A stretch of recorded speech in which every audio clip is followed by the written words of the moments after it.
She was a seamstress from Philadelphia with soft hands and $55 to her name. Then a telegram arrived that changed everything.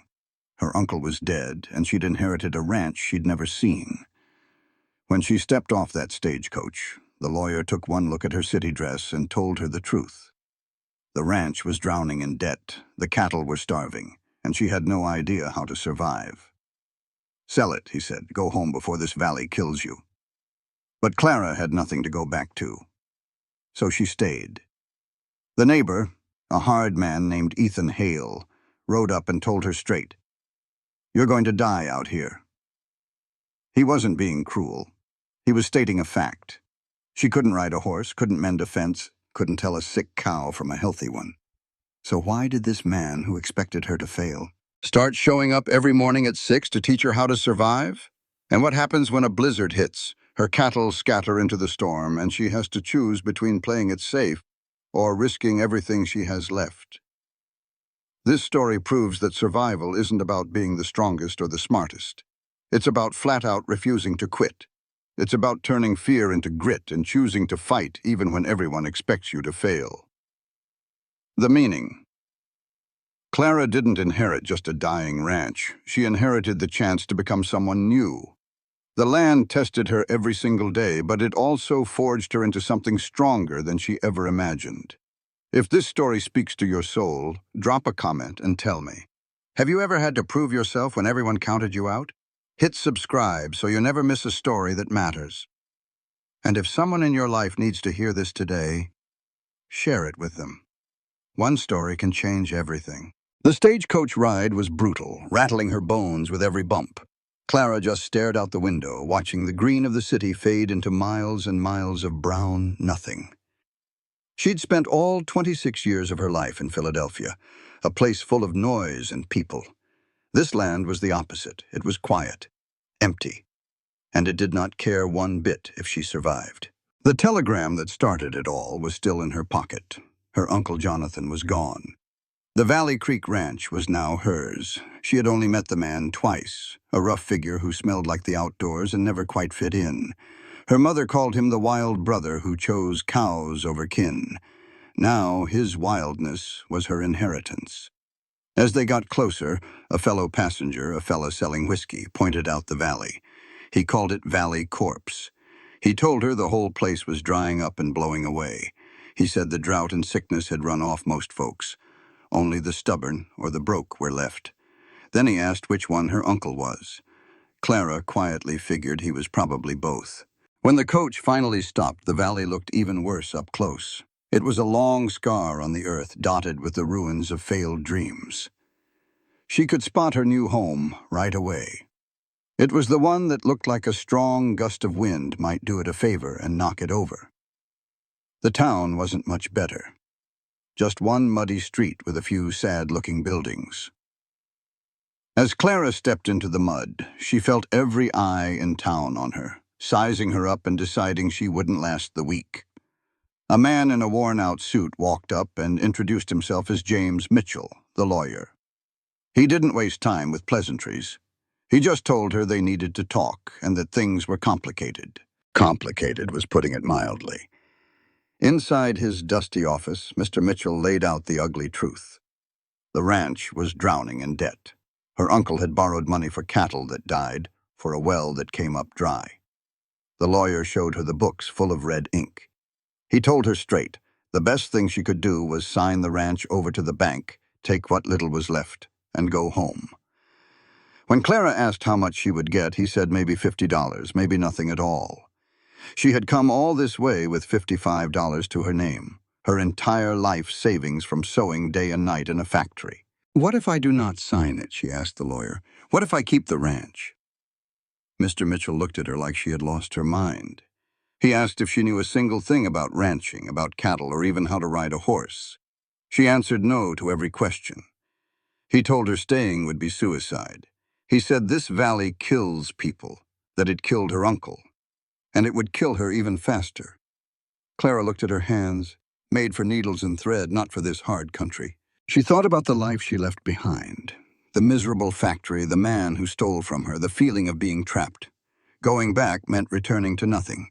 Staying here felt like a different kind of nothing, but at least it was hers to fight for. "I would like to see the property," Clara said, her voice steady. The lawyer sighed, defeated. He warned her that seeing the place would not change the numbers, that feelings do not pay off bank loans. But Clara had to see it. She had to stand on the land that was either her end or her new beginning, a measly tenth of what they put in. The Hendersons were the last to go. The missus died having a baby last spring, and Henderson just up and left it all behind. Clara took in this sad story without a word. The valley must have been a beautiful place once. She could see glimmers of it in the mountains that cradled the grasslands and the cottonwood trees lining the creek. But now it just felt haunted, like the land itself was in mourning. They came over a small hill, and Mitchell stopped the wagon. "Well, there she is," he said softly. "The Whitmore Ranch." Clara had seen it from a distance, but that view had been kind. Up close, you could see just how bad things were. The house was a two-story building that might have been nice 30 years ago. Now its porch sagged and busted windows were covered with planks. A whole section of the roof had caved in, leaving the top floor open to the sky. The barn was in even worse shape, with crooked doors and a loft so empty you could see sunlight peeking through the walls. The corrals were nothing but busted rails and rotted posts. Old equipment, like a rusted plow and a wagon with 2 wheels gone, was scattered about like the bones of some poor animal that had died a hard death. And the cattle, maybe 30 of them, stood huddled by a water trough thick with green slime. They were so thin you could count every rib. A few were limping, and one lay on the ground, looking like it had given up for good. "Your uncle passed on 3 weeks ago," Mitchell told her. His heart gave out while he was up on the barn roof trying to patch it. "He laid there for 2 days before anybody found him. The neighbors have tried to look after the cattle, but—" He gestured at the sorry sight. "Folks can only give so much when they're barely holding on themselves." Clara climbed down from the wagon, her good city boots sinking right into the mud and manure. The smell was a punch to the gut. It was the sour smell of decay, of waste, and of complete and utter failure. She walked toward the house, knowing Mitchell was hanging back, likely expecting her to faint or burst into tears. The front door was unlocked, and it screamed on its rusty hinges when she pushed it open. The inside was even worse. Her uncle had lived alone, and it was plain to see. The main room was a mess of a kitchen, dining room, and living space all in one. Dirty dishes were piled high in a basin. The stove was caked in old grease, and the table was buried under bills and letters from the bank that he never answered. What little furniture there was looked broken and tired.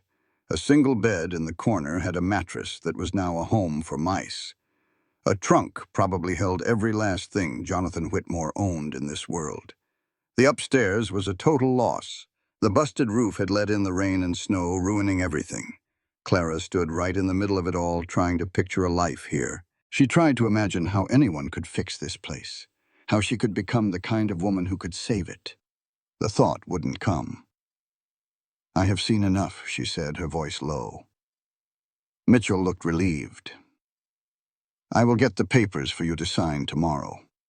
The hotel in town is simple, but it is clean." "No," Clara said. "I mean, I have seen enough to know where I need to start." The lawyer stopped in his tracks. "Miss Whitmore, you cannot possibly mean—" "I would like to stay here tonight," she said, cutting him off. "Tomorrow, I need to buy supplies. Cleaning supplies first. Then I need someone to teach me about cattle." "You cannot be serious." Clara turned to face him, and the look on her face made him take a step back. It was not anger. It was something tougher, colder.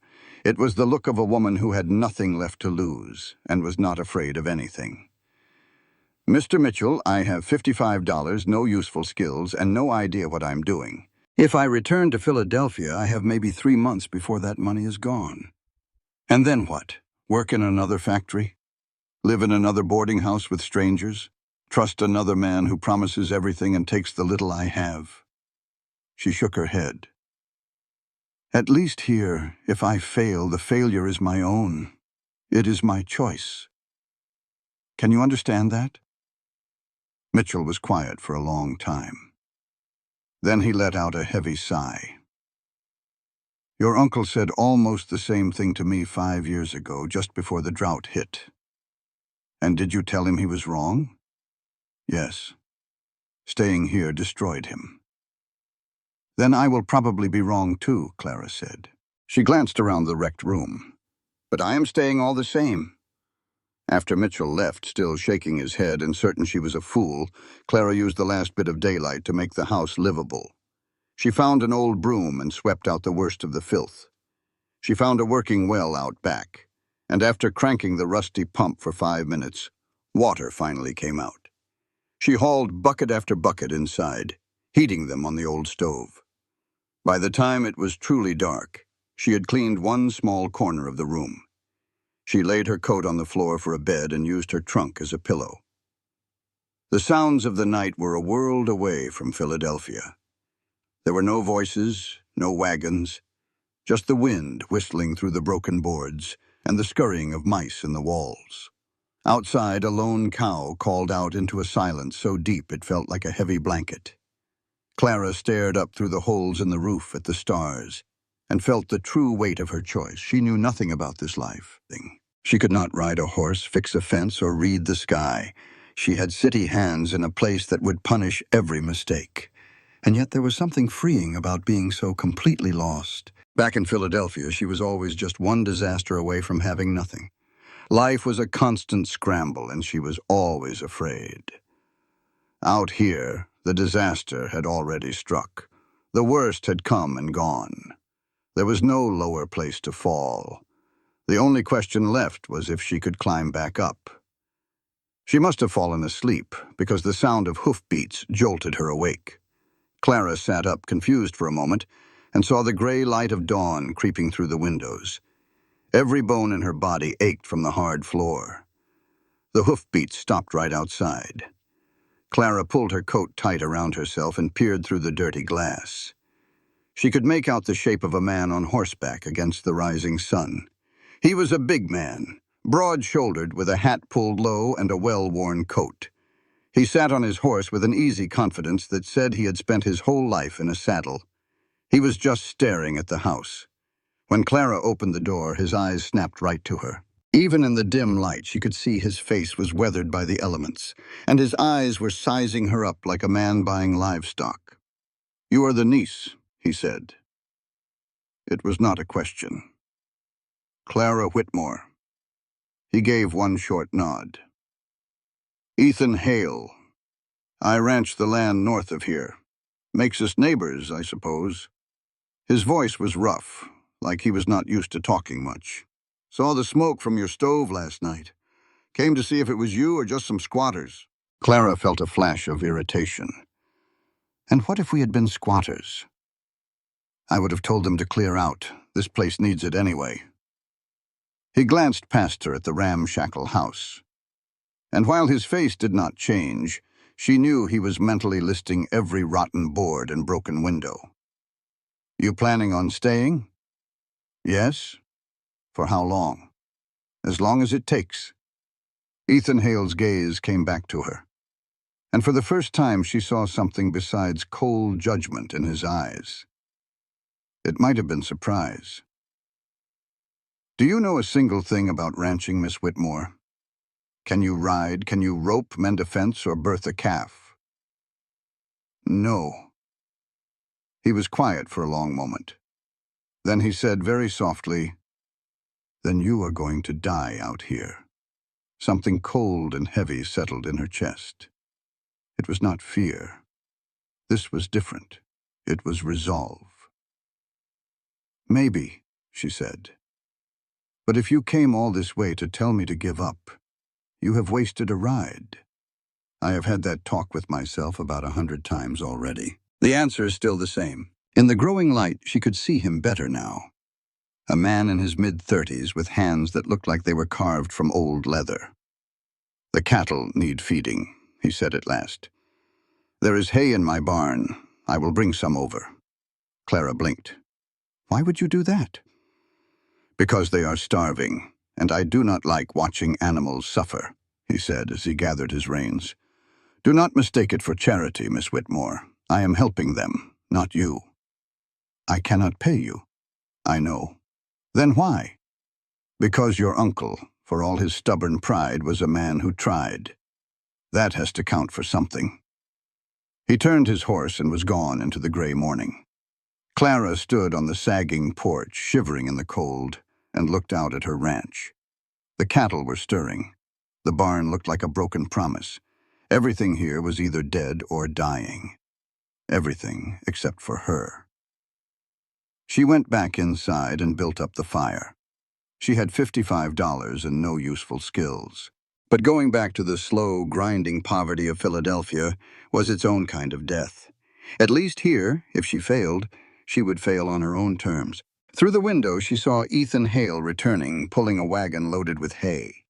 He did not even look at the house. He just started tossing the feed to the cattle with smooth, practiced movements. Clara watched him, trying to memorize every motion. She had told him the truth. She knew nothing about this life, but she could learn. She had to. This dying ranch was all she had left in the world, and she would be damned if she was going to let it kill her without a fight. When the hay was all spread out, he walked the fence line, testing posts and noting every weak spot. Finally, he turned toward the house. "Thank you," Clara said. "You have got about 3 days of feed there," he replied with a nod. "I will figure something out." He did not look like he believed her. "The land does not care what you have to do, Miss Whitmore. It only cares about what you can do." He swung up onto his horse.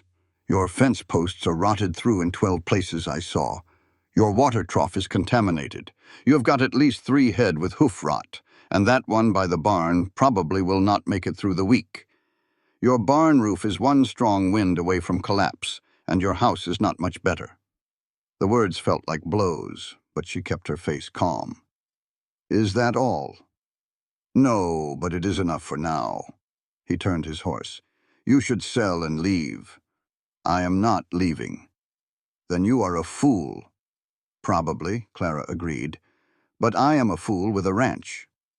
A tiny flicker of something that might have been respect crossed his face for an instant. He rode away, leaving her standing in the mud, surrounded by the proof of how impossible her task was. She spent the rest of the day working until her shoulders screamed and blisters rose on her soft hands, trying to make the house livable. That night she ate a meal of buggy flour and salt pork, too exhausted to taste it. She could hear mice skittering in the walls, but she was too tired to care. She slept on the floor again, and when she woke in the gray dawn, she was thankful for the cold air on her face. It was a reminder that she was somewhere else. The new day brought new troubles. It took her 30 minutes to get the stove lit. The well pump was frozen, and she had to use hot water to get it working. And when she finally went to check the cattle, she found that one of them, the sick one Ethan had mentioned, was dead. Clara just stood there staring at the body. In the city, death was something small and hidden away. This was different. This was big and real, and it was her problem now. She had absolutely no idea what to do. Clara stared at the dead cow. The weight of her new life, heavy and still, lay right there in the dirt. Hoofbeats spun her around. Ethan Hale was riding up again, and a wave of shame and relief washed over her. She hated needing help, but Lord knows she needed it. He swung down from his horse, skipping the pleasantries. He glanced at the carcass, then shot a look at her. "How long has it been?" "I just found it this morning." "But when did it die?" Clara just shook her head, feeling foolish. "I do not know. I would not know how to tell." Hale knelt by the animal, checking its eyes and the stiffness in its legs. He gave a slight sniff. "Died last night. Probably 4 or 5 hours now." He stood up. "You have to get it away from the herd. Sickness spreads fast." "How?" He looked at her then, and she saw a flicker of pity in his eyes, which felt worse than his judgment. "You can't. Not by yourself." He walked back to his horse and grabbed a rope. "My horse and I will drag it. Then you either burn it or bury it. Burning is quicker, but you need a lot of wood. Burying takes longer, but the ground is soft enough. I do not have a shovel." He hitched the rope to his saddle. then looped the other end on the cow's legs with practiced hands. "Check the barn." He clicked to his horse, dragging the heavy body toward a far-off corner of the pasture. Clara just followed behind, feeling about as useful as a screen door on a submarine. After he unhitched his rope, he coiled it neatly. "There ought to be a shovel in that barn. If not, you will have to go to town for one." "Mr. Hale," Clara called out, and he stopped. "Why are you doing this?" He was quiet for a moment, just gazing out at the valley. "Your uncle and I, we were not friends," he said at last. "But we were neighbors. Out here, that counts for something. He helped me once when my fence went down in a storm. Never asked for a dime. Just did it 'cause it needed doing." He finally looked at her. "I figure I owe him this. But after this, Miss Whitmore, you are on your own. Do you understand?" "Understood." He nodded once, mounted his horse, and rode off. Clara went to the barn and found a shovel, so rusted it was a miracle it held together. Digging that grave took the rest of her day. Her hands, soft from city life, blistered right away and then started to bleed. Her whole body ached. More than once she had to stop, leaning on that old shovel, just trying to catch her breath and wondering if everyone was right about her. But she kept on digging. By the time the sun was setting, the cow was buried. Clara stumbled back to the house, every muscle screaming in protest, and fell into a chair. Her hands were a mess. She knew she should clean them, that an infection out here could be a death sentence. But instead, she just laid her head on the table and shut her eyes. A sharp knock on the door startled her awake. She saw Ethan Hale's horse outside the window, and pure confusion hit her. She opened the door, and he was standing there holding a covered pot. "My cook made some stew," he said, straight to the point. "She always makes too much." Clara just stared at the pot, then back at him. "You have a cook?" "A working ranch needs a staff." He pushed the pot toward her. "Take it." She took it, feeling the warmth spread into her torn-up hands. The smell of beef and vegetables made her stomach twist with a hunger she had not realized was so deep. "Thank you," she said, her voice barely a whisper. Hale glanced past her, taking in the clean floor and the supplies she had organized. "You buried the cow," he stated. "Yes.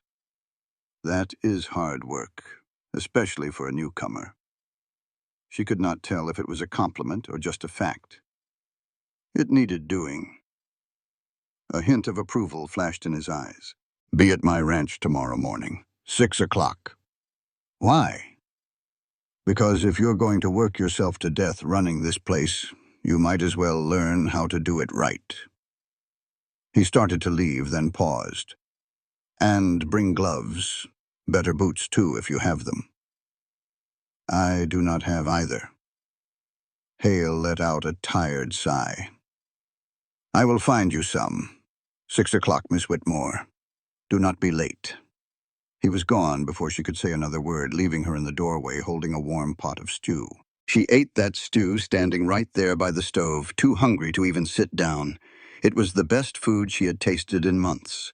She ate until the pot was empty, and her stomach hurt from being full so fast. Afterwards, she tore strips from one of her uncle's cleaner shirts to bandage her hands, pulled on her coat, and lay down on the hard floor.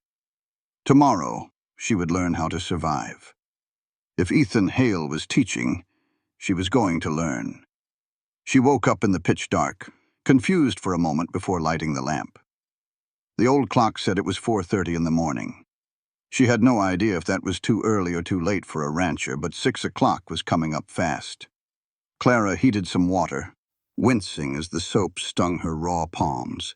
She put on her sturdiest outfit, a wool traveling dress that was made for sitting on trains, not working on a ranch. She choked down some stale bread with bitter coffee and stepped out into the graying darkness. The cold was a physical shock.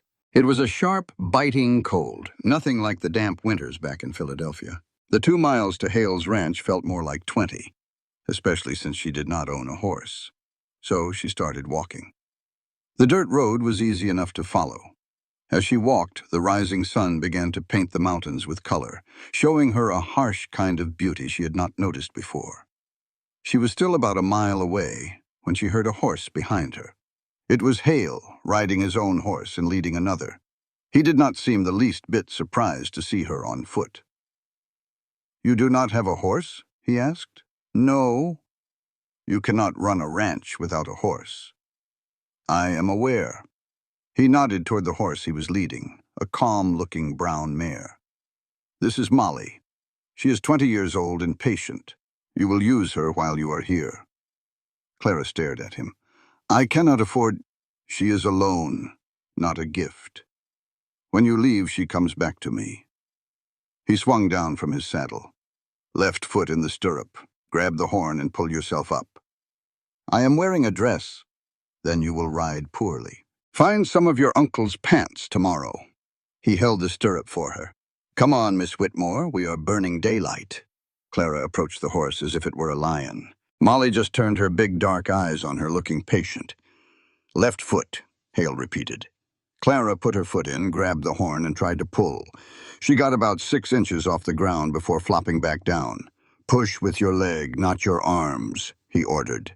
She tried again, and this time she swung her other leg over, suddenly finding herself sitting high off the ground. "Hold the reins in your left hand," he said. "Pull gently to turn or stop. A light kick to go. Molly knows the job. Just let her do it."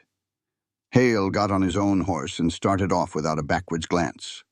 Molly followed him right away, and Clara grabbed the saddle horn with both hands, trying not to fall off.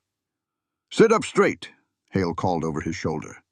"And for heaven's sake, let go of the horn." Clara tried her best to listen, and the horse did not throw her, which felt like a victory.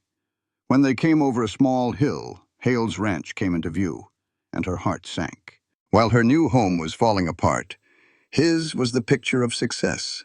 A sturdy house with smoke curling from the chimney, a freshly painted barn, and strong corrals full of healthy-looking cattle. Everything was neat, organized, and working. Was a picture of order and strength, the very opposite of her own place. As they rode into the yard, an older fellow with gray hair and a weathered face came out from the barn.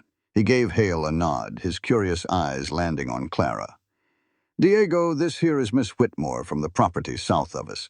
She'll be around for a spell in the mornings." Hale then looked at Clara. "Miss Whitmore, this is Diego Martinez. He keeps this ranch running while I pretend I know how." Diego cracked a smile, showing a gold tooth. "Welcome, señorita.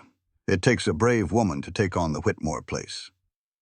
"Brave or just plain foolish," Clara answered. "I have not decided which one yet."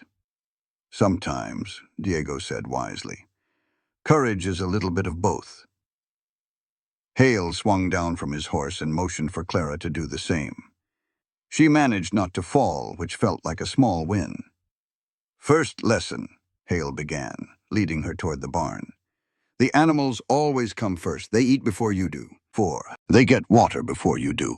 Because if they die, you die, understand?" "Understood." Inside the barn stood 6 horses in their stalls. He walked her through the morning routine. Check their water and feed. Measure out the grain just so. Check their hooves for rocks and their legs for any swelling. Any sign of trouble, you handle it right then and there.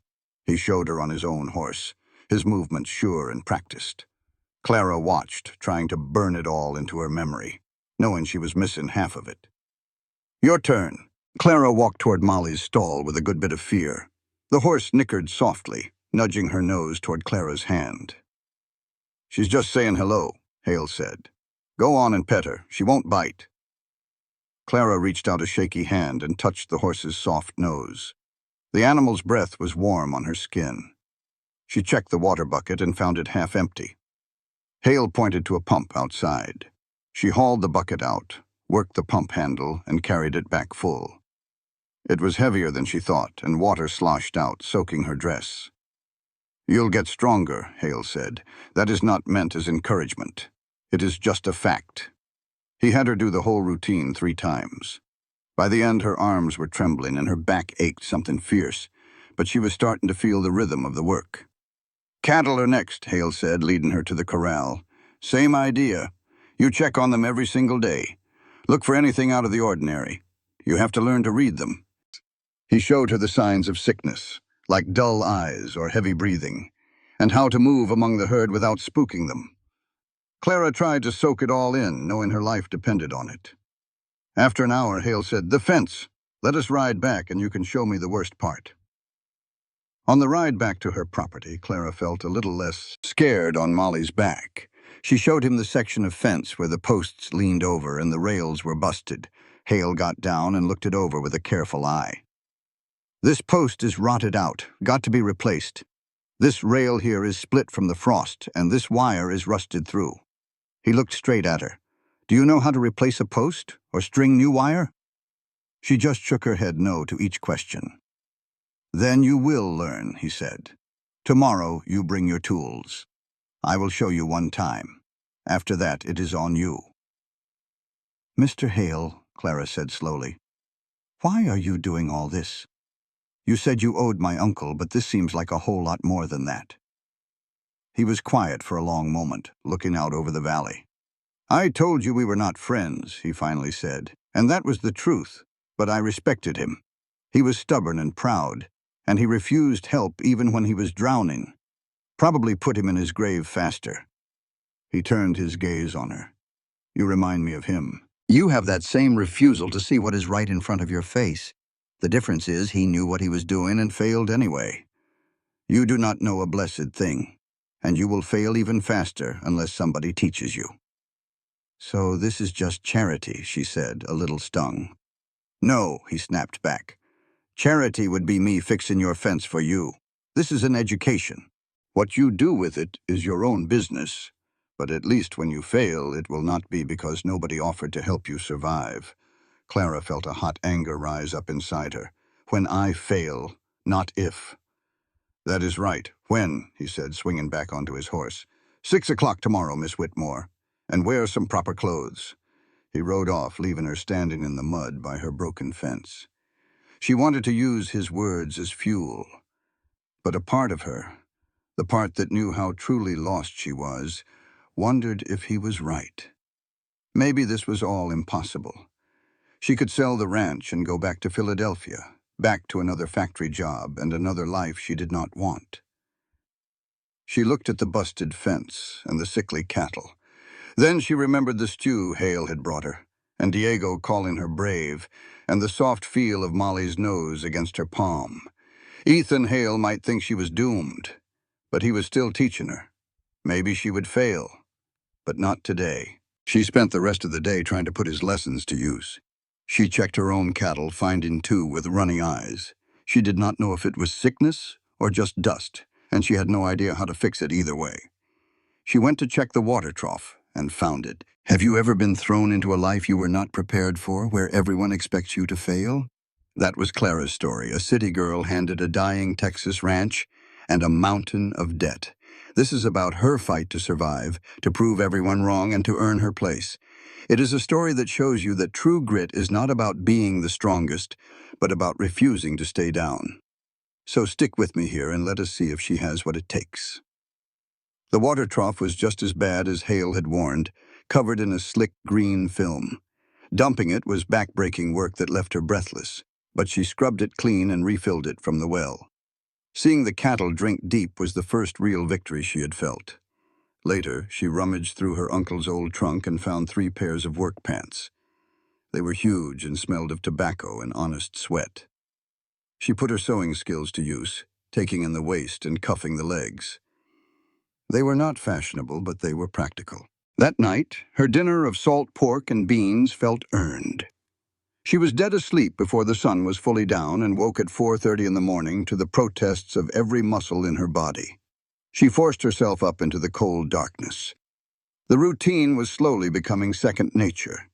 She started the fire, put water on to heat, and pulled on her strange new pants. It felt liberating after a lifetime in skirts. After checking the cattle, she rode Molly over to Hale's ranch. He was waiting in the barn with tools that looked like they belonged in a museum of pain. He held one up. "This here's a post-hole digger," he said, his face making it clear he figured she would be gone by the weekend. For the next 6 hours, he taught her the brutal work of mending a fence. Dig the hole 18 inches deep, Set the post and keep it straight. Pack the dirt just right. String the wire tight. 3 staples in each post, angled just so. Clara's hands, already raw from burying the dead cow, grew new blisters right on top of the old ones. Her back and shoulders screamed in protest. Every 15 minutes, the thought of quitting crossed her mind, but she never did. By noon, they had managed to replace just 4 posts along her fence line. It was not much, but it was a start. Hale studied their work, then looked over at her. "You are slower than a turtle in mud, but you did not quit. That is something." She asked, "Is that a compliment?" "It is an observation," he replied, wiping sweat from his brow. "Same time tomorrow. We will work on reading the weather. A storm is coming in 2 days, and you need to be ready." "How can you know that?" she asked. He just pointed to the sky, to the clouds, and the direction of the wind. "This land talks to you," he said, "if you know how to listen. Tomorrow, I will start teaching you the language."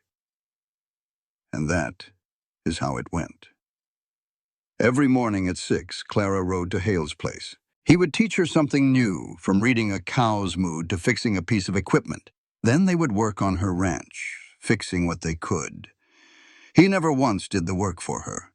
He would show her how, point out her mistakes, and then let her struggle through it. It was the hardest thing she had ever done.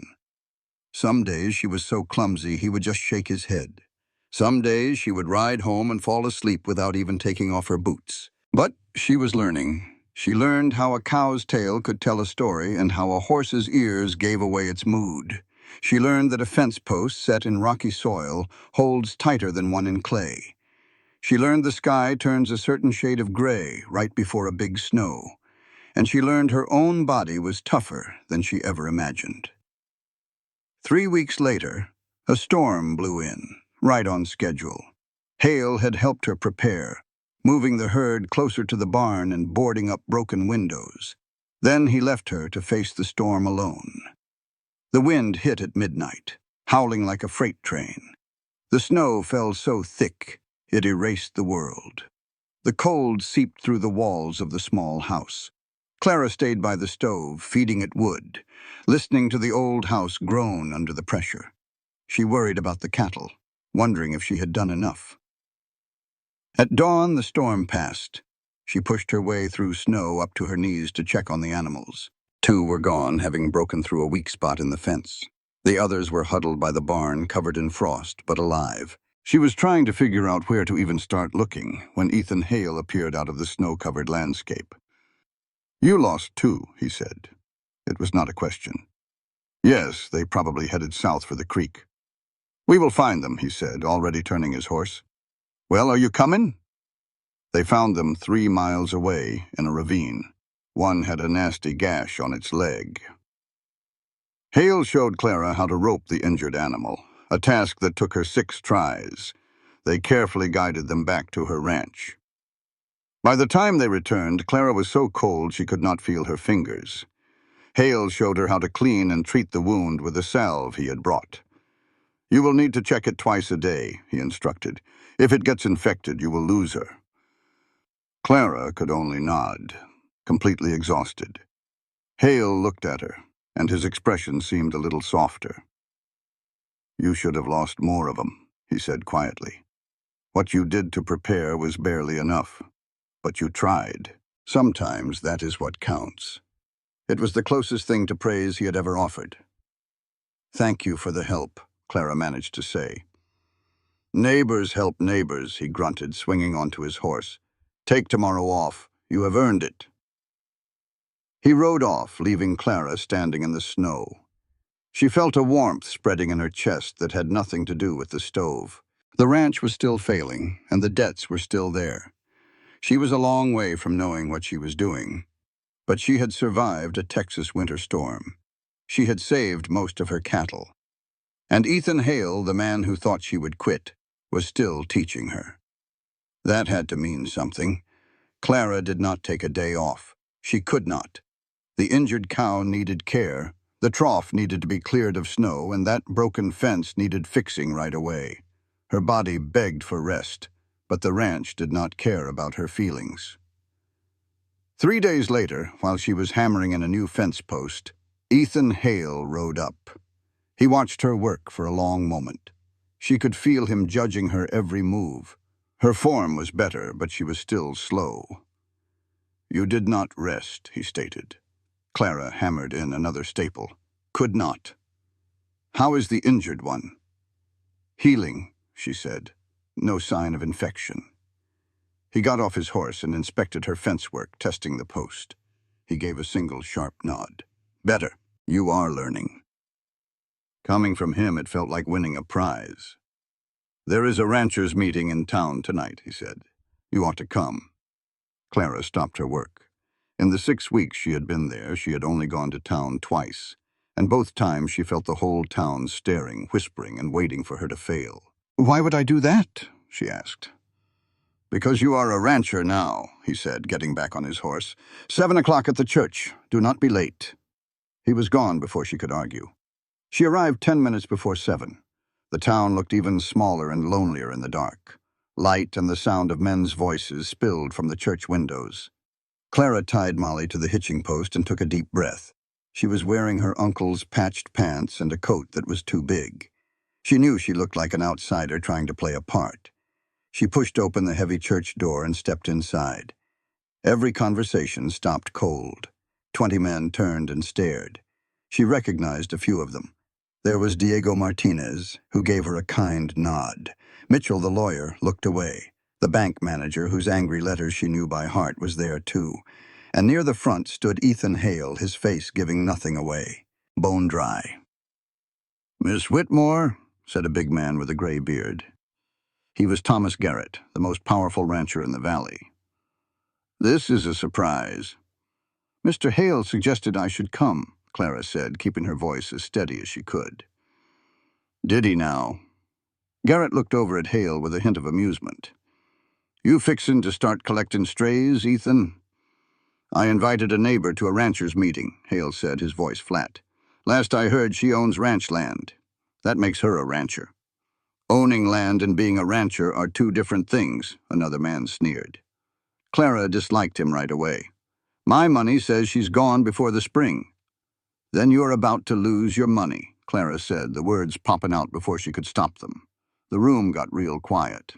The young man's sneer just got wider. "Is that so? You know all about running a ranch, do you? About cattle prices and feed costs and water rights?" "No," Clara said, "but I am a fast learner, and I am not going anywhere." "We will see about that when the bank starts knocking." "That is enough, Davis," Garrett said with authority. He looked at Clara, his eyes weighing her up. "You are welcome to stay, Miss Whitmore. Take a seat in the back." It was a dismissal, not an invitation, but Clara took it. She found a chair against the wall, feeling every single eye on her. The meeting started up again. They talked about cattle prices, which were down again, and a fight between two ranchers over who could use a creek. They talked about the railroad, which still was not coming through the valley. Clara listened hard and maybe understood half of it. The rest was a whole other language she had not learned yet. But she stored away what she could, making a list of questions to ask Hale later. Toward the end, Garrett brought up something that made the whole room go still. "Some of you have noticed we have had more rustling this winter. I am down 6 head myself in the last month." Men murmured all around the room. They knew it was true. "We need more patrols," someone said. "Watch the herds at night." "That takes men most of us do not have," another man shot back. The argument got hot, with voices talking over each other. Clara could see this was about more than just stolen cattle. It was about fear. "What about the Whitmore Ranch?" Davis shouted, cutting through the noise. "Is she going to take a patrol shift?" The room went silent. Every man in there turned to look at Clara. "I can't," she said, her voice small but clear. "I do not have enough people. I barely have myself." "Then maybe you ought not be here," Davis said, his voice sharp. "This is about ranchers, helping ranchers. If you cannot pull your weight, you do not get a vote." Heat flared up in Clara's cheeks. "I did not ask for a vote. I came because I was invited. If you want me to go, just say the word. Nobody is asking you to leave, Garrett said, giving Davis a hard look. But he has a point. This valley holds together because we all pitch in. If you cannot do your part, that is a problem for everyone. I will take her patrol shifts, Hale said. Every man in the room turned to look at him. You will what? Garrett asked, his voice full of surprise. I will cover her part of the patrol. I am already out riding my own fence lines at night. It is not much trouble to stretch the route and cover her land, too. Hale's voice was steady, like he was talking about mending a fence instead of adding hours of hard work in the dark. That is not fair to you, Davis grumbled. I did not ask you what you thought was fair. Why would you do that? Garrett asked, his eyes flicking between Hale and Clara. She is a neighbor. Her uncle was a good man, and because I want to. Hale's tone shut down any more questions. The meeting ended soon after that. Clara waited for most of the men to leave before she walked over to Hale. You did not have to do that, she told him. I know.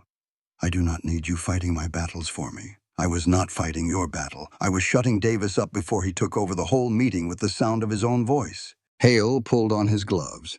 Besides, I was already planning on riding your property lines. Rustlers do not care much for fences. Still, thank you. He just nodded, his expression hard to read in the dim light. You handled yourself well in there? Better than I figured you would. You thought I would cry and run out of the room? Something like that. She thought she saw the corner of his mouth twitch. Will you be at my place tomorrow morning? 6 o'clock, same as always. Good. We need to work on your roping. It is still awful. Then he was gone, leaving Clara in the quiet church, feeling a strange warmth spread through her. The next morning, Hale pointed to the clouds and said snow was coming inside of 48 hours. He worked Clara harder than ever, as if to pack in as much learning as he could before the storm hit. They roped until her arm was about to fall off. Then he taught her how to read the cattle and what to do in a winter emergency. If a blizzard hits and you lose cattle in the dark, he told her, you do not go after them alone. You wait for morning or you wait for help. Dying for a cow is a fool's death. You came after me in the last storm, Clara reminded him. That was different. You are a person. They are livestock. So you value me more than a cow. I am touched. He shot her a look that was somewhere between annoyed and something else entirely. Do not make me regret it. The snow began that night, right on schedule. This storm was meaner than the last one. The wind did not just howl, it screamed. By midnight, Clara was starting to get scared. She could barely see the cattle huddled by the barn. Then, around 1 in the morning, she heard it. A sound that turned her blood to ice. It was the sound of cattle in a panic. Clara threw on her coat and shoved the door open against the wind. The cold was like a punch to the gut. The world was a mess of white, and she could hardly see 10 feet in front of her. She fought her way to the barn and found disaster. A whole section of the wall had caved in from the wind and snow. The terrified cattle had scattered into the storm. Hale's words came back to her. Do not go after them alone. Wait for help. But waiting meant losing them all. Those animals were the only thing keeping her ranch from going under completely. They were all she had left. She made her choice in a heartbeat. Clara went back to the house, grabbed a rope and the lantern, and walked out into the storm. The second she left the shelter of the barn, the world disappeared. The wind ripped at her, and the lantern barely cut through the swirling snow. She followed the desperate sounds of the cattle pushing through drifts that got deeper with every step. She found the first cow about 50 yards away. Talking to it calmly, the way Hale had taught her, she managed to get a rope around its neck. She started to lead it back, but she could not find the barn. In the blinding white, she was completely lost.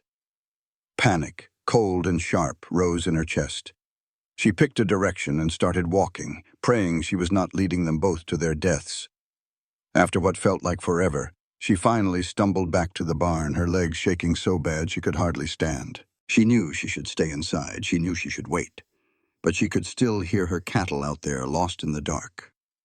So she went back out. Each trip was harder than the last.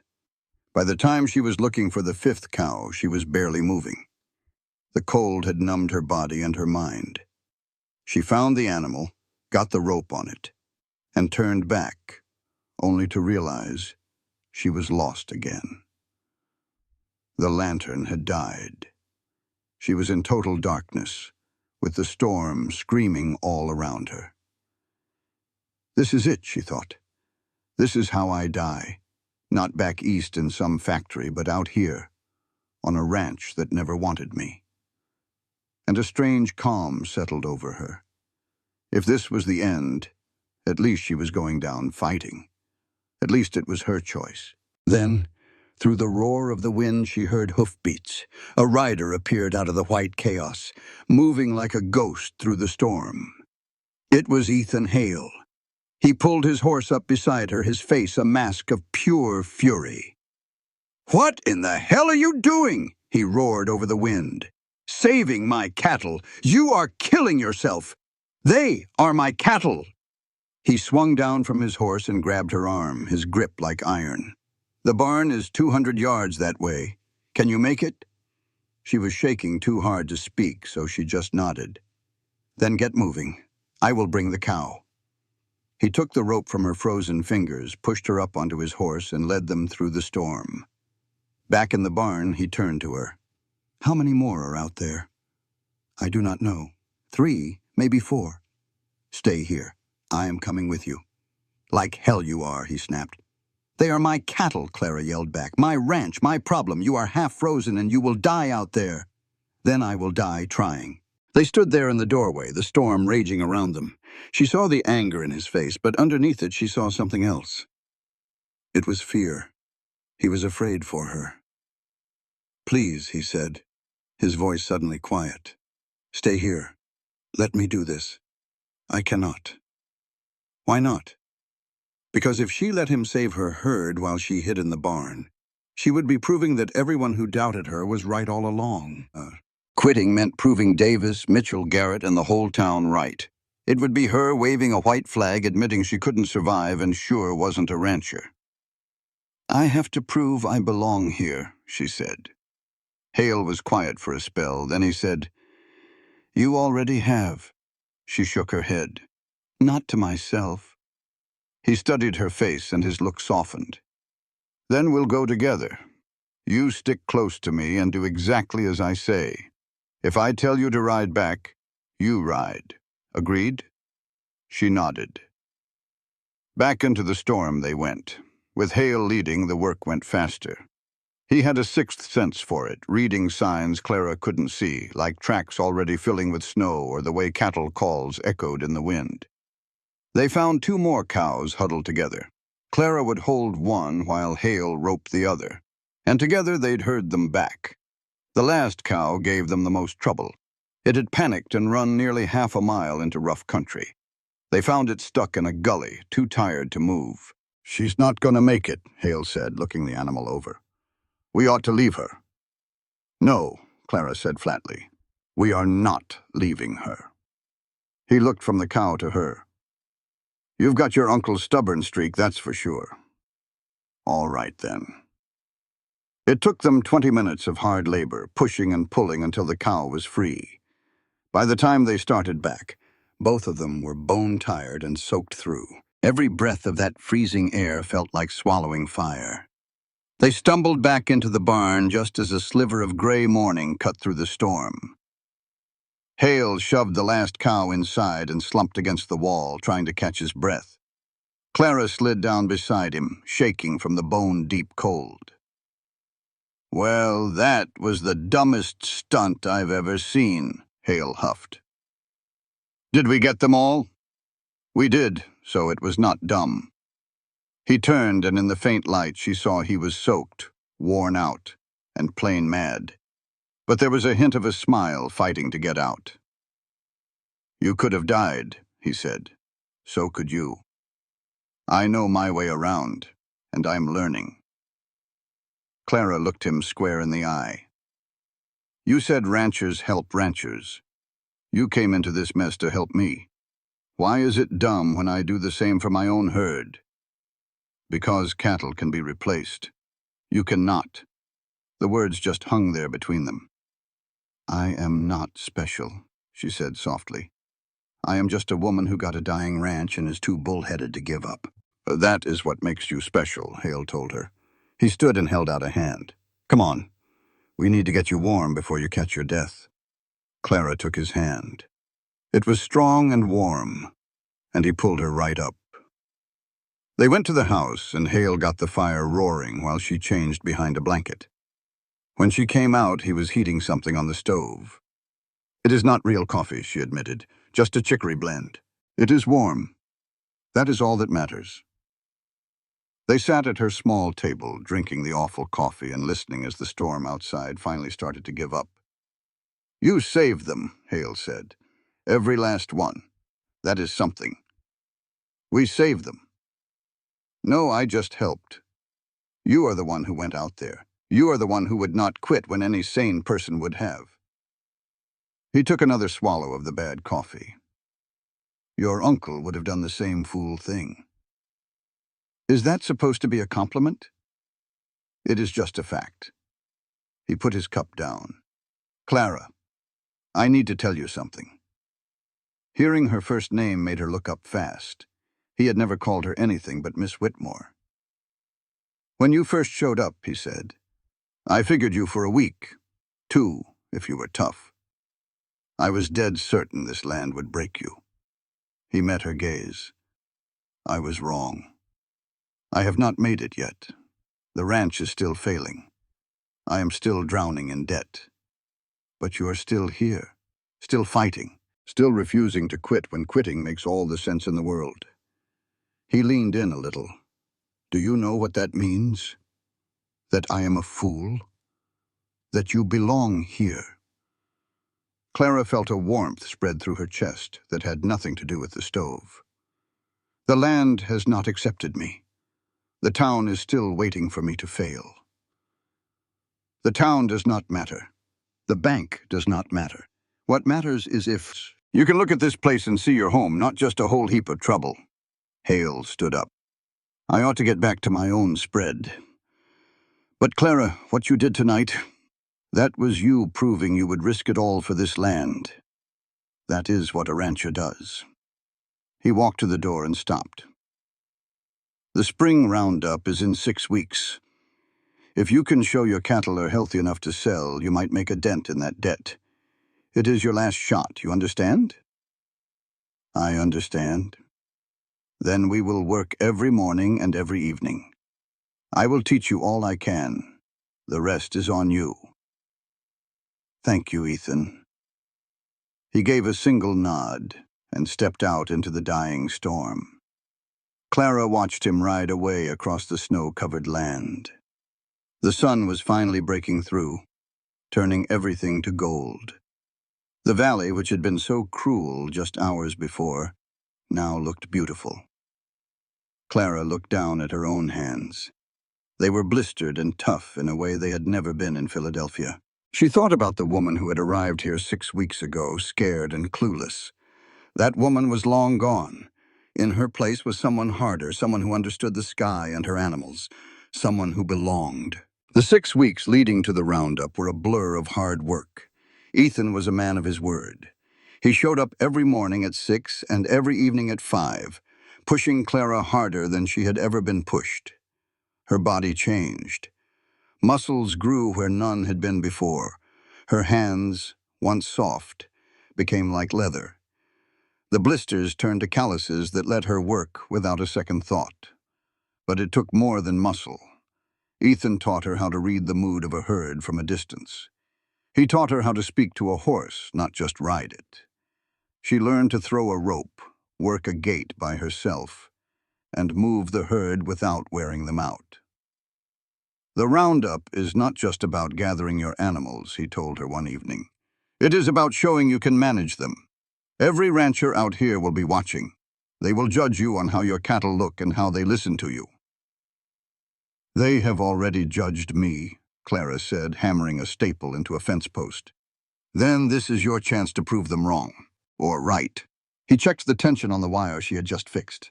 Your cattle are looking better, but they are still on the thin side. We have to get some weight on them. With what feed? I have spent every penny I have. Ethan got quiet for a minute. It was the kind of quiet that meant he was about to do something he did not really want to do. I have got some extra hay. You can have it. I cannot pay you for it. I know that. And I cannot keep taking things from you, Ethan. It is not charity, he cut in. It is an investment. If you fail, the bank takes over, and this land sits empty. Empty land draws trouble. It is in my own best interest to see you succeed. Clara looked at him and knew that was only half the truth. He was helping because he wanted to. She had become something more than his neighborly duty. Thank you, she said softly. He just nodded and got back to the fence.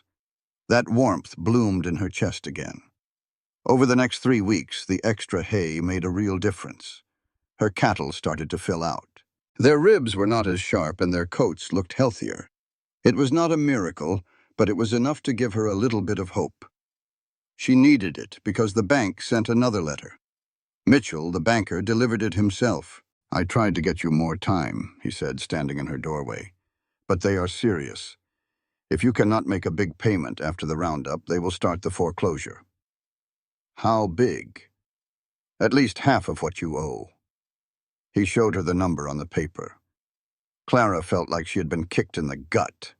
It was an impossible amount. She could not make that much money, even if every cow sold for top dollar.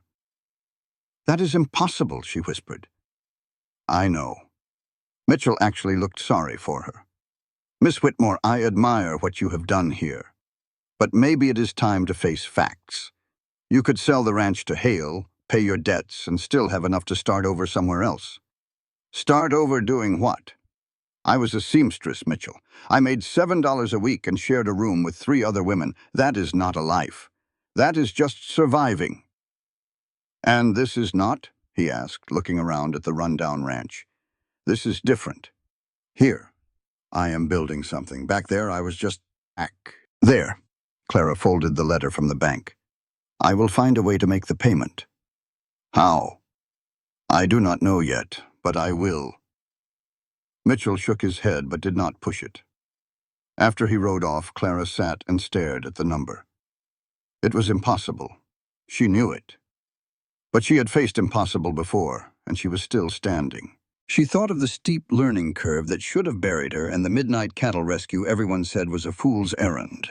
If she could get through all that, she could get through this. That evening, Ethan arrived for their training session and Clara handed him the letter from the bank. He read it without a word, his expression unreadable. This is what I was afraid of, he finally said. Can I make it if the roundup goes perfectly? He waited a long time to answer.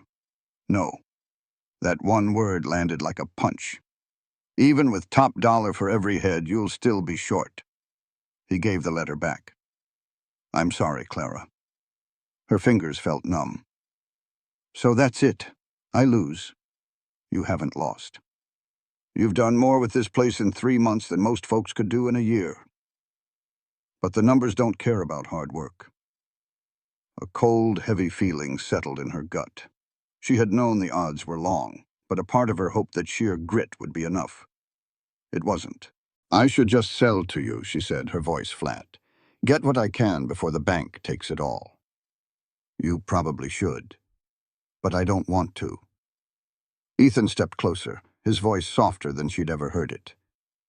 I know, but wanting just isn't enough. Clara looked out at her ranch. The cattle were grazing. The fences she'd mended stood tall. The barn was still shabby but solid. The house felt like home. I am not ready to give up, she said, her voice quiet but firm. I know that too. He paused for a moment. There might be one other way. It's a long shot, probably a dumb one, but it is something. Clara turned to him. Tell me. The railroad is expanding, he explained. Not through here, but a new line is going in about 30 miles north. They need beef for the work crews and are paying a premium for it. How much of a premium? 50% over market rate, maybe more. Clara's mind started racing. Selling directly to them would be enough to pay the bank and then some. But Ethan held up a hand. It is not that simple. They need the cattle in 3 weeks, which means you would miss the Valley Roundup completely. You would have to drive the herd 30 miles over rough country all by yourself. And you would need someone to vouch for you with the buyers. Would you vouch for me?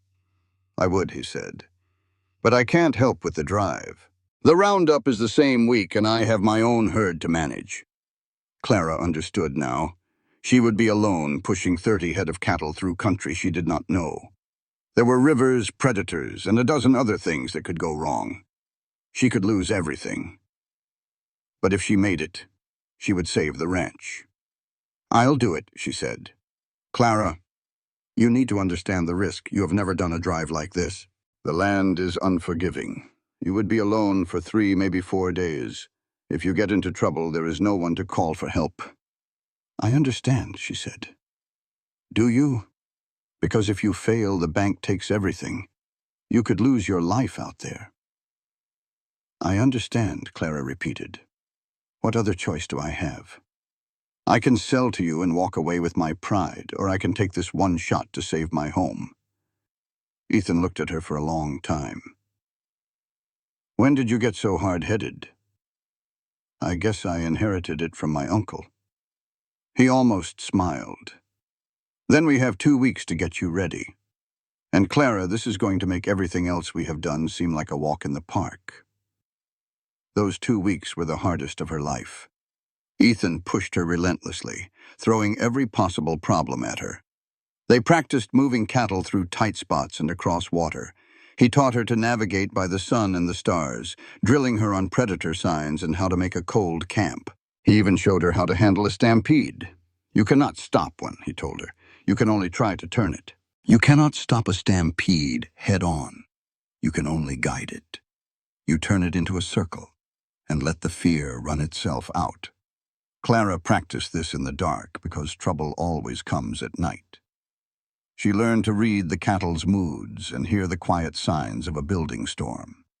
Diego, who had driven herds in Mexico for years, stopped by to watch. They will test you, señorita, he told her.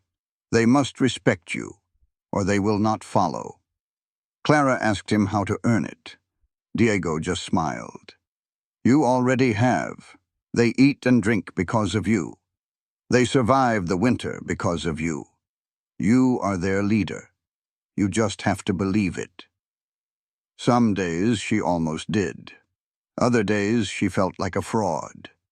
But she kept working, and the valley took notice. Most ranchers, like Davis, figured she was insane and would lose every head of cattle. When the topic came up at the general store, Garrett was more practical. Let her try, he said, loud enough for Clara to hear. Either she makes it, and we all benefit, or she fails, and that is the end of it. Clara was at the general store buying supplies when she overheard a couple of ranchers talking. One said, either she pulls this off and we all get the benefit of a working ranch in this valley, or she fails and we can stop worrying about it. It was not exactly a vote of confidence, but she would take it. 3 days before she was set to leave, Ethan showed up with a pack horse loaded down. Food for 5 days, a medical kit for you and the cattle, extra rope and ammunition for your rifle. You do have a rifle, right? I found my uncle's in the barn. I do not know how to shoot it. Ethan closed his eyes for a second, as if praying for strength. Go get it. He spent the next 2 hours teaching her the old Winchester. Her first shot nearly knocked her off her feet. By the 20th, she was hitting the target more often than not. It is not pretty, Ethan said, but it is better than nothing. That gun is for emergencies, not for showing off. He loaded the last of the supplies. The route I marked on this map should take you 3 days, weather permitting. There are 3 river crossings. Stay on the high trails when you can. It is tougher on the cattle, but safer from predators. Clara studied the map, trying to burn it into her memory. I'm scared, she admitted in a small voice. Good, he said. Fear will keep you sharp. It is being too sure of yourself that gets you killed. Ethan met her gaze. But you can do this, Clara. You are stronger than you know. I hope you are right. I'm always right. It is one of my most annoying qualities. I know. She laughed a little, and some of the tightness in her chest eased. That night she could not sleep. She lay on her bedroll listening to the night sounds of the ranch, the cattle settling down, the wind whistling through the old barn. This place was home now. The thought of losing it felt like losing a piece of herself. She was up before the sun, dressing in her warmest clothes. The cattle were restless, sensing a change in the routine. Clara moved among them, her voice low and calm. Ethan arrived just as the sun was coming up. He helped with the final checks on her supplies and her horse. "Remember what I taught you," he said. "Trust your gut. And if things go bad, if you lose the herd, you turn back. The ranch is not worth your life." "Yes, it is," Clara said softly. Ethan looked at her, and the expression on his face made her breath catch in her throat. He just nodded slowly. "Not to me." "Not to me," he said finally. "Good luck, Clara. I will see you in 4 days." 5, she corrected him. 4 days driving, 1 day to sell. He nodded, then rode off, turning back just once to look at her. Clara took a deep breath and faced her herd. "All right," she said, her voice stronger than she felt. "Let's go." The first day was hard, but the cattle moved well enough. A few tried to break away, but she circled them back, keeping a steady pace. By nightfall, she had covered nearly 10 miles and felt a flicker of hope. She made a small camp in a valley Ethan had marked on the map. Sometime after midnight, the distant howls of wolves woke the herd. They grew nervous, shifting and calling out. Clara stood up, grabbed a burning branch from her fire, and walked the edge of the herd, making sure any predators knew she was there and ready. The howls faded and the cattle settled down. The second day brought her to the first river. Ethan had called it an easy crossing, but the water was high and fast with melted snow.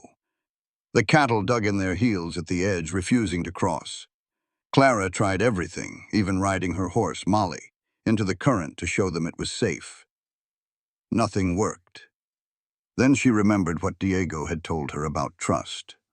She dismounted, stood at the bank, and found a voice she did not know she had. It was not a shout, but it was full of command. "Move now." And somehow they did. The whole herd plunged into the water following that voice. She counted them as they climbed the far bank.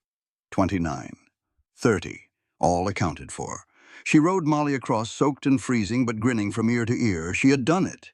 By the end of the second day, she was starting to believe she could actually pull this off. The third day, disaster struck. She woke to a gray sky and a wind that smelled of snow. She pushed the herd hard, trying to make time, but she was still 5 miles from the railroad camp when the storm hit. It was a blinding blizzard that wiped out the world. The temperature plummeted, and the cattle, terrified, panicked and scattered. For a second, Clara felt her own panic rise. This was it. This was how she lost everything. Then she heard Ethan's voice in her mind. "You cannot stop a stampede, you guide it. Turn it into a circle." She spurred Molly into the white chaos, circling wide, pushing the running animals, slowly bending their path into a curve. It was dangerous work. One slip and she would be trampled, but she kept pushing.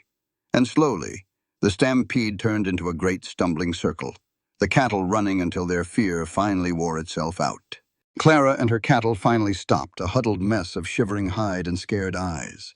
She slumped over her horse, Molly, trying to catch her own breath as she counted. 28. She was too short. In a blizzard like this, she could not go searching. She could not leave the main herd for 2 strays. It was a choice that felt like tearing a piece of her own soul out. Stay with the 28 she had, or risk every last one of them looking for 2. She knew what she had to do. The 28 were right here. They were her responsibility. With a heavy heart, she pushed them on through the blinding snow. 4 hours later, so cold she could barely feel her own hands. She saw the warm glow of the railroad camp. She had made it. The camp boss, a man named Carson, helped her pen the cattle. He sat her down in a warm tent with a cup of coffee that tasted like heaven itself. He looked her up and down, a mix of wonder and respect in his eyes. "You drove this herd by yourself?" he asked. "Yes, sir," she said. "Straight through that storm?" "Did not have much of a choice, sir.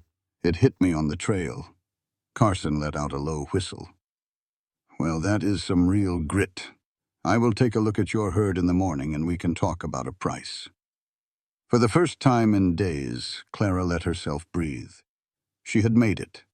Now she just had to pray that 28 cattle would be enough. Sleep did not come easy that night. Every time she closed her eyes, she saw those 2 lost cows wandering alone in the snow. She had made the only choice she could, but it still felt like a failure. The numbers that kept her awake most nights were still there, and now she was 2 animals short of her goal. The morning was gray and cold, with a fresh blanket of snow covering everything. Clara went to the corral to check on her cattle. They were tired, but they were alive. She counted again, hoping for a miracle. Still 28. Carson found her there, looking over the herd with an expert eye. He walked through the animals, checking them over without a word. Clara stayed quiet, letting the cattle speak for themselves. They were not as big as Ethan's, but they were tough. They had survived a winter that should have taken them all. "They are lean," Carson finally said, "but they are healthy. I do not see any sickness." He turned to Clara. "How did a lady like you end up ranching on her own?" "I inherited the place from my uncle. He passed on 3 months ago. Before that, I was a seamstress back in Philadelphia." Carson's eyebrows shot up. "A seamstress? Now you're driving cattle through a mountain storm. That is a heck of a change." "I did not have much of a choice," Clara said. "There is always a choice," he replied, leaning on the fence. "You could have sold the place and gone back home. Why did you not do that?" Clara thought for a moment. It was because the ranch, the land, the whole struggle, it was hers. "For the first time in my life," she said, "I own something that matters. I am building something, and I am not about to give up on it." Carson gave a slow nod. "I can respect that. All right, Miss Whitmore. I will give you top dollar for the lot, 50% over the market price."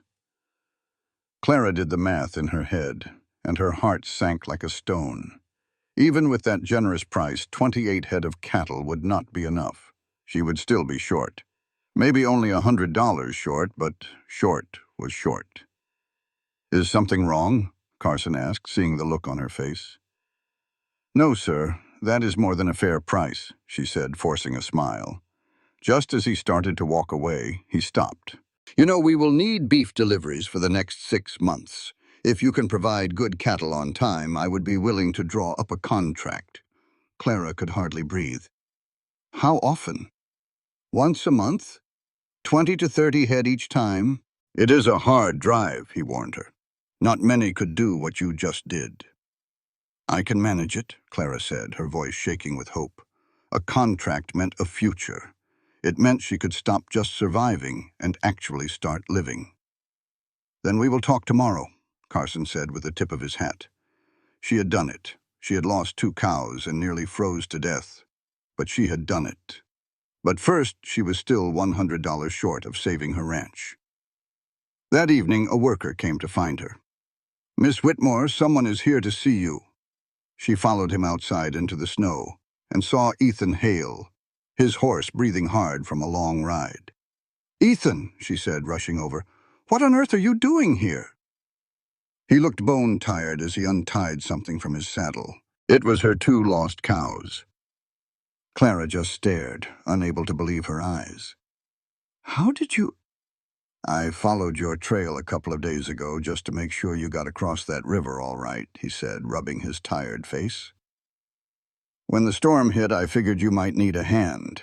I found the tracks for your main herd heading this way and 2 sets of tracks going the other way. I tracked them down yesterday." You tracked them through the mountains? In that storm? Mostly after the storm, he said with a weak smile. I am not that crazy. Clara felt a tightness in her chest. You did not have to do this. You have your own roundup. Diego can handle it, Ethan said, his voice soft. Besides, I figured you could use these. Use them? Ethan, these 2 cows are the difference between keeping my ranch and losing everything. Of course I want them. Why would you do this for me? Ethan took a step closer, and the noise of the camp just faded away. I have been telling myself I was helping you because I owed your uncle, he said slowly. But that was a lie. I have been helping you because watching you refuse to quit, watching you fight for this land. Somewhere along the way, I stopped seeing you as a burden. I started seeing you as someone I could not stand to lose. Clara's breath caught in her throat. When I thought about you out here alone in that storm, he continued, I could not let it happen. I found these 2 cows because you needed them, and because I need you to succeed. The honest truth of his words hung there in the cold air. This man had pushed her, taught her, and caught her when she fell. He had given her supplies, his knowledge, and his patience, and now he had brought her the 2 cows that would save her world. I need to tell you something too, Clara said, her voice quiet but strong. When I first came here, I was running from my past, away from Philadelphia, and a life that was slowly grinding me down. This place was not a choice, you see. It was my only way out. She looked him square in the eye. But somewhere on this journey, I stopped running from my past. I started running toward a future, toward this ranch, this life, and, she took a breath, toward you. A warm, powerful look came over Ethan's face. Clara, you gave me more than just help these last 3 months. You gave me a reason to be someone I never thought I could be. Someone strong, someone who finally belongs somewhere. Her voice grew steady. And yes, I have to make this ranch work. But it is not just about the bank or proving folks wrong. This valley, this life, this is the first thing that has ever been truly mine, and I plan to keep it, every last bit of it. The weight of her words hung in the air, and the look on Ethan's face told her he understood completely. He crossed the space between them and kissed her. It was not a gentle kiss. It was solid and sure, tasting of cold air and a hope that had been quietly growing for 3 long months. When he pulled back, Clara was breathless, smiling wide. Well now, Ethan said, his voice a low rumble. I reckon that is one way to seal a deal. Partnership? If you think for 1 second I am letting you drive that herd to camp alone each month, you are more hard-headed than I figured. We will do it together. We will combine our cattle and make the drives easier. We will split the profits. He gently touched her cheek. I am talking about a partner in ranching and a partner in life, both if you will have me. But I should warn you, I am not the easiest man to live with. Just ask Diego. Clara let out a laugh that released 3 months of worry. I am not so easy myself. Just ask anyone in Valley Creek. Then we will just have to be difficult together. He pulled her into his arms, and for the first time since she arrived, Clara felt completely safe. They talked late into the night, the kind of honest talk that comes when you stop being so careful. Ethan told her of his own early struggles, the year he nearly lost it all, and the deep loneliness of working the land by himself. Clara told him about the factory in Philadelphia, the man who broke her trust, and the constant fear that this ranch was a test she was bound to fail. You have not failed, Ethan said, his voice firm. You have done what most could not. You survived and you got stronger. You became what this land needed. And what about what I need? He smiled.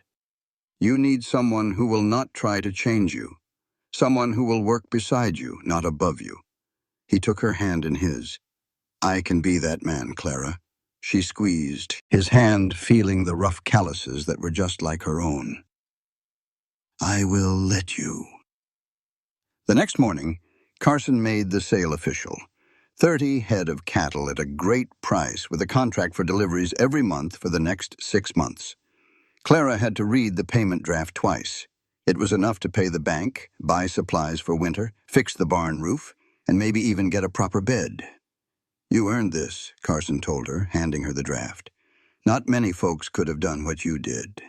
"Thank you, sir. Thank the land. It did not break you, so I reckon it wants you to stay." He shook her hand with real respect. "I will see you in a month, Miss Whitmore."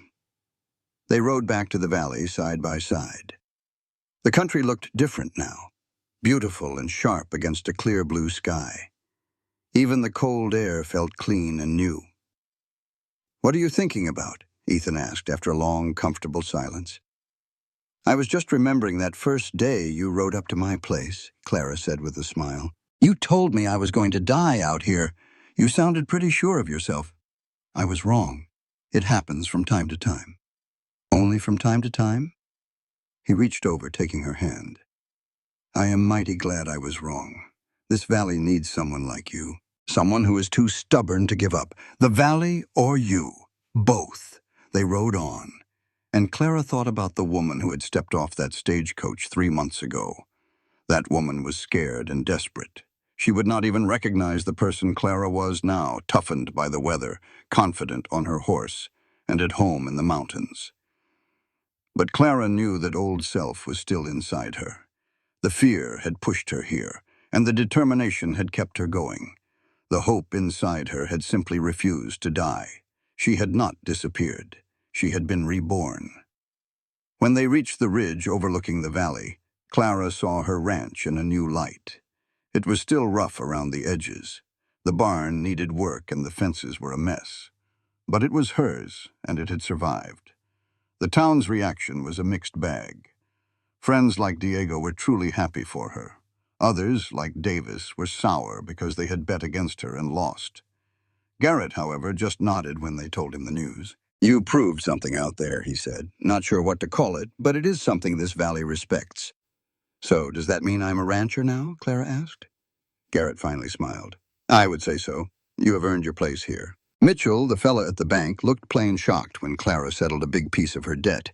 He admitted he never thought she would make it. Clara just told him everyone was glad they were wrong about her. The bank manager, though, he wasn't nearly as pleased. He'd been looking forward to taking her land, but he couldn't argue with cash in hand. He told her coldly that she had only bought herself a little time. Over the next few weeks, Clara and Ethan found a new way of working. She kept her own ranch. Her independence meant too much to give that up. But they tackled the big jobs together, like mending her barn roof and getting ready for the next cattle drive. In the evenings, they would sit on her porch, which was strong and steady now, and talk about the future. One night, Clara said, "This place tried its best to break me, but it also made me who I am. I am not leaving." Ethan smiled and said, "Good, because I'm not fixin' to leave either." Ethan knew they needed to sort things out. He said, "Clara, if we are going to build a life together, we need to talk about the practical side of it." He wanted to be clear he was not trying to take over her ranch. He respected what she had built, but he knew that joining forces would make them both stronger. Clara had been turning this over in her mind for days. She told him, "I want to merge the properties, but I want both houses kept up. We can live in yours, it is in better shape. But mine needs to stand as a reminder of what I survived." She looked him right in the eye. "And I want my name on everything, as an equal partner. Clara Whitmore, rancher, not just Ethan Hale's wife." Ethan just smiled. He said, "Clara, I saw you push 30 head of cattle through a mountain storm all by yourself. I watched you refuse to quit when any smart person would have. You think I would ever reduce you to just being someone's wife?" He told her, "Some men might, but I am not some men." Then he turned to her and said, "Yes, I want to marry you, not to save you, but because I have worked this land alone for 35 years and I'm tired of being alone. I want a partner. I want you, Clara, the stubborn woman who refused to give up and the rancher who rides into storms, all of it." Tears came to Clara's eyes, but they were the good kind. It felt like something that had been closed off in her heart for years finally opened up. She said yes to all of it, merging the ranches, being partners, getting married. They were married 3 weeks later in a small ceremony. The valley folks slowly came to accept her. Her success with the railroad and keeping her cattle healthy through the winter helped. The next spring, she had earned more than their acceptance. She had earned their respect.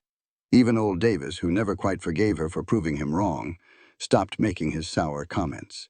But the real change happened inside of Clara. She finally stopped thinking of herself as a seamstress just pretending to be a rancher. She was not waiting to be found out as a fraud anymore. She was a rancher. Not because of the land, and not because of her marriage to Ethan. She was a rancher because she had earned it with plain hard work and the will to never, ever fail. The railroad contract lasted the full 6 months and then got extended. The Hale Whitmore Ranch became one of the most dependable in the whole region. Clara's old ranch house was fixed up just like she wanted. Sometimes, when things got tough, she would ride over there and stand on that porch that no longer sagged. She would look at the new barn roof and the straight fences, and she would remember the woman she used to be. She would remember the fear of that first night, and how impossible it all seemed. About a year after she first arrived, Clara and Ethan were sitting on their porch, watching the sun go down. Ethan asked her quietly, "Do you ever regret it, staying here and choosing this life?" Clara thought about the city she had left behind. She thought about the scared, desperate woman she was back then.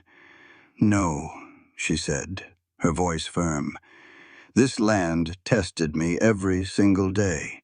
It took everything I had and then asked for more. But it also gave me something that the city never could. It gave me a choice."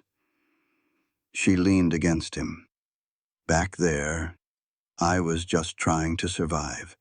Here I am building something. Every fence I fix, every cow I save, every storm I get through, that is a choice I'm making. This life is mine. Even when it is hard, maybe especially when it is hard, that is what makes it worth having." She smiled. "Besides, I have a good partner. That helps." She had arrived 3 months ago with nothing but a beat-up trunk and a telegram that felt like a death sentence. That seamstress from Philadelphia was gone. In her place stood Clara Whitmore Hale, a rancher, a wife, a partner, and a survivor.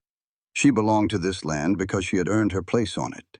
The valley was supposed to break her, but it forged her into something stronger instead.